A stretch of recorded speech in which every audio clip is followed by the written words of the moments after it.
ጋዜጠኛ ቴዎድሮስ ካሳሁን ለኢትዮጵያ ሕዝብ ምስጋና አቀረበ።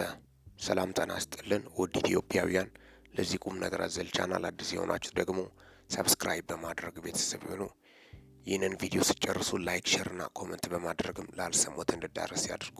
እስከ መጨረሻው እንድታደምጡኝ በትህትና ጠይቃለሁ።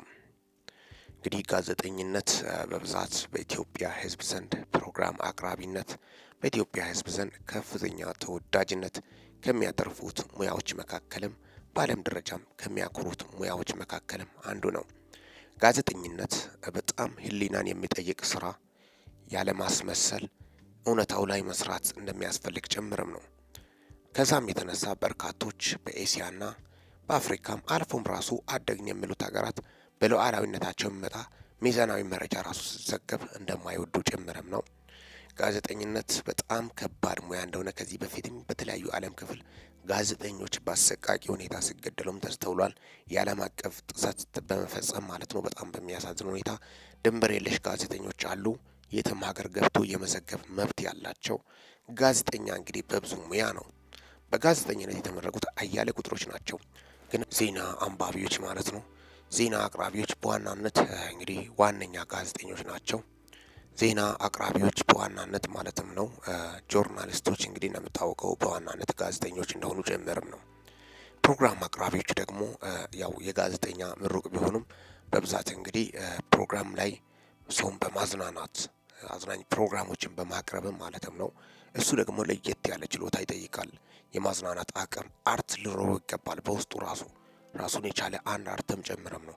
ብዙ ጊዜ ፕሮግራም አቅራቢ ለመሆን አርቲስቶች ናቸው የሚገቡት፣ ምክንያቱም የአርቱ ሙያ ጋር ስለሚገናኝ ማለት ነው፣ በብዛት ማለትም ነው። እንግዲህ በጣም በሚገርም ሁኔታ ጋዜጠኛ ሆኖ የአርቱንም ችሎታ ያለው እምቅ እውቀት ያለው በጣም ጎበዝና ንቁ እንደሆነ ጭምርም የምነገርለት ቴዎድሮስ ካሳሁን ነው። ቴዎድሮስ ካሳሁን በፋና ላምሮት ላይ መድረኮች ላይ በጣም በሚገርም ሁኔታ መድረኮችን በማያያዝ በርካቶች ውድድሩን ትኩረት እንዲስቡና ትኩረት እንዲያደርጉ በዋናነት ሚና የተጫወተው ከተጫወቱት መካከልም አንዱ ቴዎድሮስ ካሳሁን እንደሆነ ጭምርም ነው። ቴዳ በርካታ ሰዎች ይወዱታል። ቴዳ ያው በጣም አልፎም ደግሞ በራዲዮም ይታወቃል። ራዲዮ ላይም ፕሮግራም ሲያቀርብና የተለያዩ ነገሮችን አዝናኝም ትምህርት አዘል የሆኑ ነገሮችን መረጃዎችንም ሲሰጥም ተስተውሏል። ታዲያስ አሁን በጣም በሚያሳዝን ሁኔታ ሁሉ ሰው ሲስቅ ደስተኛ ነው የሚመስለው። ብዙ ሰው እንግዲህ ተስፋ አስቆራጭ ሁኔታ ውስጥ ነው። የኢኮኖሚ ቀውስ አለ፣ የተለያዩ ተግዳራቶች አሉ። ቴዳ እንግዲህ የራሱ ዩቲዩብ ቻናልም ነበረው፣ ቃለ መጠይቅ ያደርጋል።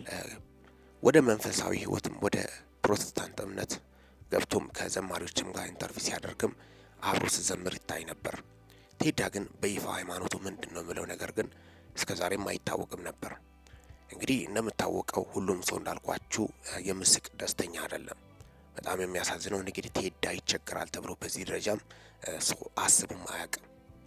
የኢኮኖሚ ጉዳይም በዋናነት ብዙ ፈተናዎች ግንባሬ አካባቢ እንደ ሸረሪት የሚንቀሳቀስ ነገር አለ በማለትም ነበር በቅርቡ ወደ ገዳም የገባው። በርካታ ኢትዮጵያኖችንም እንባ ያራጨ ክስተት የሚሆነው የኢትዮጵያ ሕዝብ በጣም ደግና የዋህ መልካም እንደሆነ ጭምርም የምታወቀው ለራሱ ችግርና መከራ ውስጥ ሆኖ የሰው ችግር ላይ በጣም ያዝናል። ካለው ኬስ ራሱ ከነ ችግሩም ቢሆን ከችግሩም አውጥቶ ይረዳል። በጣም የሚገርም የኢትዮጵያ ሕዝብ አይለግስም ይባላል እንጂ ባለው አቅም ለጋሽ እንደሆነ ጭምርም ነው። በጣም የሚገርም እንግዲህ የሕዝብ ፍቅር እንዳለው ጭምርም ነው ቴዳ። ሰውም እንግዲህ ቤተሰቦቹን ለመርዳት የልጆች የትምህርት ክፍያ ብሎ ነበር በርካታ ቁጥር ያላቸው ኢትዮጵያኖች ብር ስልኩለት ነበር፣ እስከ ገዳም ድረስ ማለትም ነው። ገዳም ላይ ጸበል እንደሄደ ጭምርም ነው የወጡት መረጃዎች የሚያሳዩት። ጸበል እየወሰደ እንደሆነ ጭምርም ያለበት ፈተና በጣም የህይወት ተግዳራቶች ራሱን ለማላቀቅ ሲሞክር እንደነበረ ጭምርም ነው። በዋናነት እንግዲህ ቴዎድሮስ ካሳሁን በቅርቡ ሁሉ ነገር አሁን እየተስተካከለ ነው በማለትም ገዳሟ እኔን አቅፋኝ የቤተ ክርስቲያኒቱ ስላኖረችኝ በማለትም ከተሰጠኝ ብር በማለትም ከ100,000 ብር በላይ አንስቶ ጀምሮ እንደሰጠ ጭምርም ነው። በጣም የሚገርመው በትንሹ 100,000 ብር እንደሰጠ ጭምርም ነው የወጡት መረጃዎች የሚያሳዩት። አሁን የገዳም ቆይታውን ጨርሶ በቅርቡ እንግዲህ ወደ መዲናችን አዲስ አበባ ለመምጣት ዝግጅቱን እንደጨረሰ ጭምርም ነው። አሁን ያለበት ሁኔታ በጣም ጥሩና አስደሳች ሁኔታ ከባለፈው ጭንቀትም እንደተላቀቀ ጭምርም ነው። በዋናነት እንግዲህ ብዙ ሰው ደስተኛ ይመስላል። በውጫዊው ይስቃል፣ በውስጡ ግን እያነባ ነው።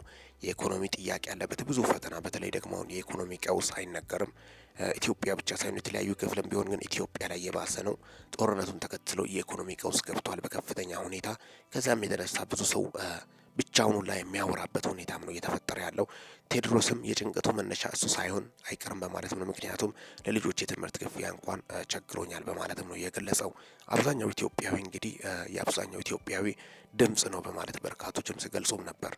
የኢኮኖሚ ቀውስ በጣም በከፍተኛ ሁኔታ ደሞዝ፣ ቤት ክራይ፣ ለልጆች ትምህርት በጣም አስቸጋሪ እንደሆነ ጀምርም ነው። ብዙ ጊዜ ደግሞ ፕሮግራም አቅራቢዎችም ያን ያህል ተከፋይ አይደሉም። በጣም የሚያሳዝነው ጋዜጠኞች አሁን በውጭው ዓለም ሚዲያ ላይ ታዋቂ ሰው በሚሊዮን ዶላሮች ነው የሚያገኘው። እዚህ ጋር እንግዲህ በሀገራችን ሚሊዮን እንኳን ማግኘት የማይታሰብ ነገር እንደሆነ ጀመረም ነው። እድሜ ዘመኑ ገና ለፍቶ ደክሞ ገና ሲያረጅ ቤትና መኪና የሚሸለሙት ነገርም ነው የሚፈጠረው። ያ ደግሞ ምንም በስተርጅና የሚመጣው ነገር ሳይሆን በልጅነት ነው። ማበረታታት ካለበትም 1 እና 2 ዓመት አይቶ ከዛ በኋላ ማበረታታት ያስፈልጋል። ያ ሰው በዛ ስራ እንዲቀጥል የበለጠ ሞራል እንዲሰማው ማለት ነው። ካረጀ በኋላ የምስጋና ብሰጥ ባይሰጠውም ብዙም ያን ያህል ሀሳብ ወይም ደስታ እንደማይፈጥርባቸው ጭምርም ነው። አጠቃላይ ቴድሮስ አሁን ያለበት ሁኔታን በማስመልከት በርካታ ቁጥር ያላቸው ኢትዮጵያኖች ከጎኑ በመሆኑ እሱም ደስታውን ሲገልጽ ነበር። ለካ ይህን ያህል ትወዱኛላችሁ፣ ይህን ያህል ከጎን ትሆናላችሁ ብዬ አስቤም አላቅም፣ ፈጣሪ ይስጥልን በማለት በከፍተኛ አክብሮትና ፍቅር ለኢትዮጵያ ሕዝብ ያስተላለፈው መልእክት ይህን ያህል የሕዝብ ፍቅር አገኛለሁ ብዬ አስቤም አላቅም በማለትም የኢትዮጵያ ሕዝብን ያመሰገነበት ሁኔታም ነው የተፈጠረው።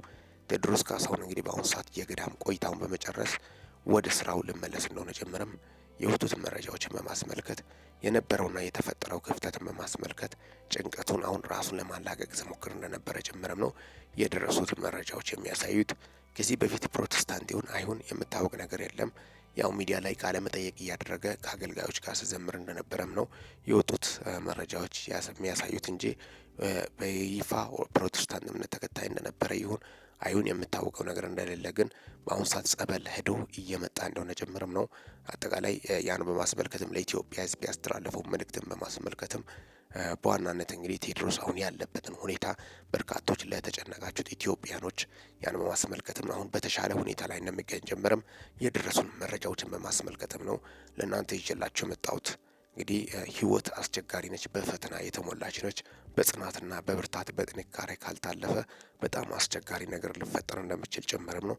አጠቃላይ ያን በማስመልከትም ነው ለእናንተ ይዤላችሁ የመጣሁት። እስካሁን ድረስ አብሬያችሁ የቆየሁት ሚኪ ነኝ ከሚኪ ታቦር ኢንፎ። ለዚህ ቁም ነገር አዘል ቻናል አዲስ ከሆናችሁ ሰብስክራይብ በማድረግ ቤተሰብ ይሁኑ።